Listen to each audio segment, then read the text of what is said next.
पद्धतीचं त्या ठिकाणी निवडून आलेल्या लोकप्रतिनिधींना जी पक्षाच्या थाप असते, पक्षाची पाठीवर हात ठेवावा लागतो पक्षाने, तर त्यांच्याकडे खासदारांनी आमदाराकडे दुर्लक्ष आहे काँग्रेस पक्षाचं, त्यांच्या नेतृत्वाचं. काही लोक अस्वस्थ आहे. तर पुढे बघू काय होतं. त्यांना त्यांचे माणसं सांभाळता येत नाही हा प्रश्न आहे. आम्हाला ऑपरेशन वगैरे करायची गरज पडत नाही. आम्ही कधी ऑपरेशनमध्ये पडतही नाही. आणि ईडी सीबीआयचा नेहमीचा त्यांचा रोना आहे. आम्ही कधी ईडी सीबीआयकडे गेलोही नाही, कधी आमचा त्याचा संबंधही नाही. तपास यंत्रणा आपलं काम वेगळं करतात.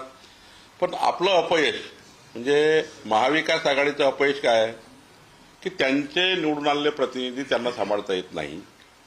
त्यांचे निवडून आलेले प्रतिनिधी अस्वस्थ आहेत. ते आम्हाला व्यक्तिगत भेटत असतात की आम्हाला कोणी विचारत नाही. आमचा पक्ष आम्हाला काही त्या ठिकाणी जनप्रतिनिधी म्हणून आम्हाला प्रोत्साहन देत नाही. आम्हाला विकासाचे कामं करण्याकरता कुठल्याही पद्धतीचा आम्हाला सपोर्ट करत नाही. किंवा जे काही पक्ष म्हणून हा आधार द्यावा लागतो निवडून आलेल्या लोकांना, तो काही आधार मिळत नाही, म्हणून ते अस्वस्थ आहेत. महाविकास आघाडीमधल्या सर्वच पक्षामध्ये ही अस्वस्थता आहे की निवडून आल्यावर जे जनप्रतिनिधी म्हणून त्यांनी आपल्या मतदारसंघात कामे करावे लागतात किंवा त्यांच्या मतदारसंघात जनतेला न्याय द्यावा लागतो, त्याकरता जे पाठबळ लागतं पक्ष म्हणून, ते पाठबळ त्यांना मिळत नाही. एकदा निवडून आले जनप्रतिनिधी की त्यांना कोणी 5 वर्ष विचारत नाही. काँग्रेस पक्ष आणि महाविकास आघाडीमध्ये ही परिस्थिती आहे.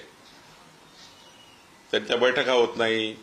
त्यांचा काय स्थिती आहे त्यांच्या मतदारसंघात कोणी त्यांना विचारायला तयार नाही. त्यामुळे अस्वस्थ आहेत. अनेक मोठे लोक आहेत अस्वस्थ. काही लोक तर त्या ठिकाणी पक्षावर प्रचंड नाराज आहे, नेतृत्वावर नाराज आहे. दिल्लीला त्यांना कोणी विचारत नाही, महाराष्ट्रात कोणी विचारत नाही. त्यामुळे अस्वस्थता आहे काँग्रेस पक्षामध्ये आणि महाविकास आघाडीमध्ये. काहीच संबंध नाही आहे मंत्रिमंडळ विस्ताराचा आणि याचा काही संबंध नाही. आमच्याकडे कुणी आलं तर आमचा पक्ष हा स्वागतच करतो. त्यांना आता लढायचं की लढवायचं हा विचार आज नाहीच आहे, कारण आजची ती काही परिस्थिती नाही आहे. पण जेव्हा जेव्हा कोणी आमच्या पक्षामध्ये येतं किंवा येणार आहे, जे अस्वस्थ आहे, त्यांना त्यांच्या मतदारसंघाचा विकास करायचा आहे, त्यांच्या मतदारसंघात जनतेच्या अपेक्षा पूर्ण करायच्या आहे, त्या लोकांना तर वाटतं की बाबा आम्हाला विकसित भारताच्या संकल्पाला साथ द्यायची आहे. काही लोकांना असं वाटतं विकसित महाराष्ट्राच्या संकल्पाला साथ द्यायची आहे. देवेंद्रजींच्या नेतृत्वामध्ये महाराष्ट्र हा देशाचा क्रमांक 1 राज्य होत आहे. त्याकरता आम्हाला देवेंद्रजीला साथ द्यायची आहे. मोदीच्या नेतृत्वामध्ये विकसित भारताचा संकल्प झाला आहे, त्याकरता आम्हाला साथ द्यायची आहे.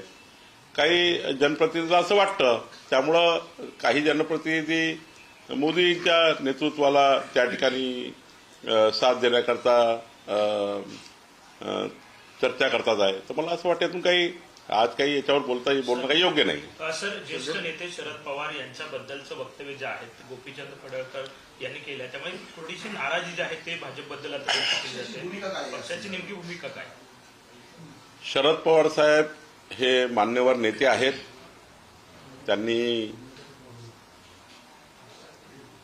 त्यांची आणि आमची वैचारिक भूमिका नक्की वेगळी आहे. पण शरद पवार साहेबांसारख्या व्यक्तीवर व्यक्तिगत टीका टिप्पणी करणे आणि अत्यंत खालच्या पद्धतीची टीका करणे हे काही पक्षाला मान्य नाही.